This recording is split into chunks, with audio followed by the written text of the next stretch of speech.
April 16th, 2026. This is our way of handling the day's Democracy Now! Stories. We do not just repeat headlines.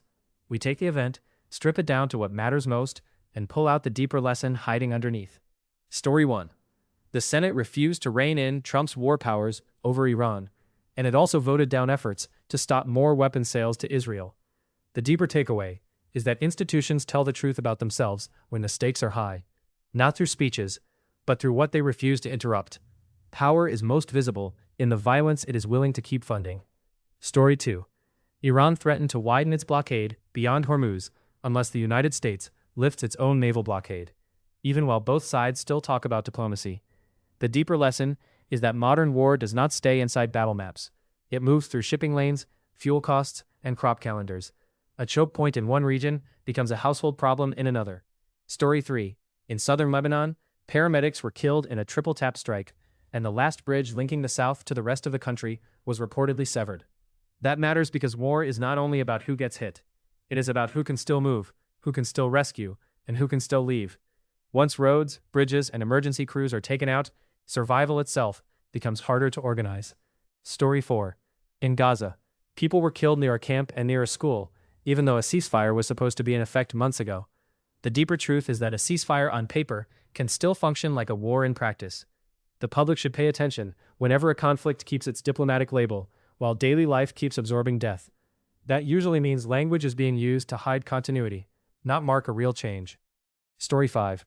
The U.S. military says it struck another alleged drug vessel in the Pacific, killing more people while again offering no public evidence that the boat was carrying drugs.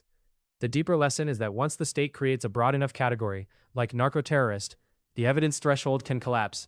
Distance then does the rest. Violence becomes easier to justify when the people killed are far away and poorly seen. Story 6. A new analysis says the world's biggest oil and gas companies are making extraordinary windfall profits from the Iran war, while many governments are cutting fuel taxes just to soften the hit on ordinary people. That is the cleanest economic truth in the file. Crisis is not evenly distributed. The pain gets socialized through inflation and public budgets, while the upside concentrates in firms already sitting on the choke points. Story 7. A federal jury found Live Nation and Ticketmaster operated as a monopoly that harmed consumers and overcharged ticket buyers. On the surface, that is a business story. Underneath, it is about what happens when one company controls the gate. The same pattern keeps showing up everywhere. When too much power sits at the point of access, whether for concerts, ports, data, or media, the public pays more and gets less freedom. Story 8. Tax day protests broke out across the country against war spending and immigration enforcement, while Newark leaders backed a tax on very expensive second homes to raise money for city needs. The deeper takeaway is that politics is always deciding who carries the load. Not whether there is a cost, but who absorbs it. The real fight is usually not over values in the abstract. It is over whose money, whose labor, and whose future gets used to keep the system going.